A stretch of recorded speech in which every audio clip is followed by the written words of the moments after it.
Hello everyone, this is SGM. Here is my banana cake. Look at this. I just baked this one and now it's ready to be served. It is sprinkled with colorful toppings and with a sliced almonds on the top. This is a very simple banana cake. All you need 2 cups of all-purpose flour, 7 grams of baking powder, 1 cup of milk, fresh milk, 4 tablespoons of butter, 1 cup of sugar, 1 piece of medium banana, 4 pieces of eggs, and mix it together. And then put in the baking pan and bake into 40 minutes.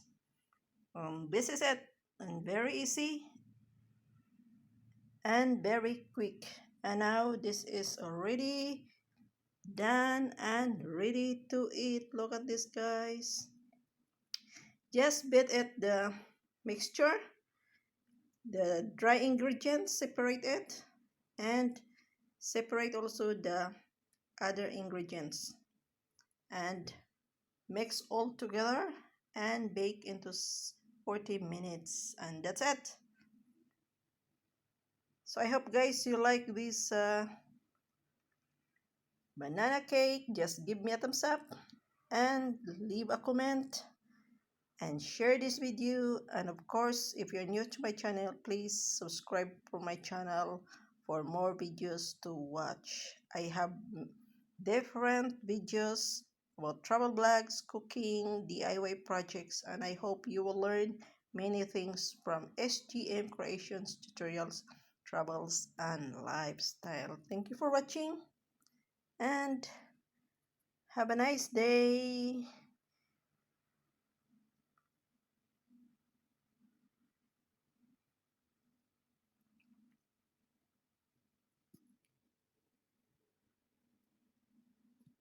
This is ideal for snacks with coffee or with cold drinks.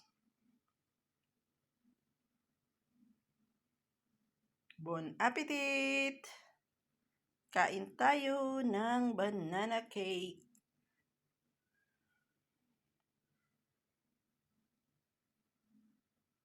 It looks so colorful and yummy.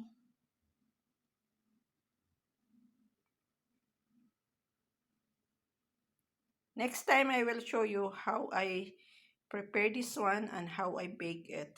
Since it's already done, I just make a video for this banana cake just to show you my finished freshly baked banana cake. A homemade banana cake of SGM Cooking Time in Switzerland. Lami kaayo ni.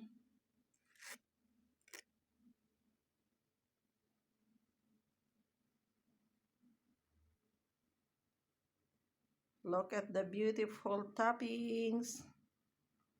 Charap.